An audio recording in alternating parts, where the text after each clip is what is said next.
మహాశివరాత్రి జరుపుకోవడానికి 4 ప్రధాన కారణాలు ఇవేనా? చూసేద్దాం రండి. జై శ్రీరామ్ అందరికీ హరహర మహాదేవ్.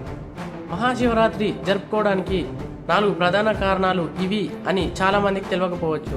అవేంటో ఈ వీడియోలో చూసేద్దాం రండి. మొదటిది, శివుడు లింగ రూపంలో అవతరించిన రోజు ఇది. పురాణాల ప్రకారం ఈ రోజు శివుడు అనంతమైన జ్యోతిర్లింగ రూపంలో దర్శనమిచ్చాడు. దేవతలు, ఋషులు, మునులు శివుడి మహిమను తెలుసుకున్న రోజు ఇది.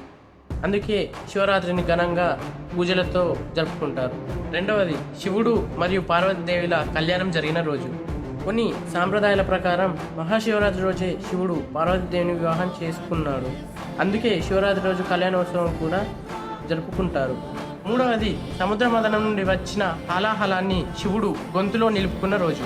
సముద్ర మదనంలో భయంకరమైన విషయం హాలాహలం బయటకు వచ్చింది. ఆ హాలాహలాన్ని చూసి దేవతలు, రాక్షసులు అందరూ భయపడుతుండగా శివుడు ప్రపంచాన్ని రక్షించడానికి ఆ హాలాహలాన్ని గొంతులో నిలిపాడు.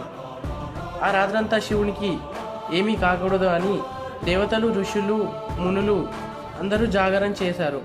అందుకే ఈ ఘటనను గుర్తు చేసుకొని జాగాహారం చేసి శివునికి ఘనంగా పూజలు చేసి శివరాత్రిని జరుపుకుంటారు. నాలుగవది, పాపనాశనం మరియు మోక్షప్రాప్తి. మహాశివరాత్రి రోజు ఉపవాసం, అభిషేకం, బిల్వపత్ర పూజ చేస్తే పాపాలు తొలగి శివానుగ్రహం లభిస్తుంది అని నమ్మకం. ఒక్క మాటలో చెప్పాలి అంటే శివుడు జ్యోతిర్లింగంగా అవతరించిన రోజు, శివపార్వతుల కళ్యాణం జరిగిన రోజు మరియు ప్రపంచాన్ని రక్షించిన రోజు కావడం వల్ల మహాశివరాత్రిని జరుపుకుంటారు.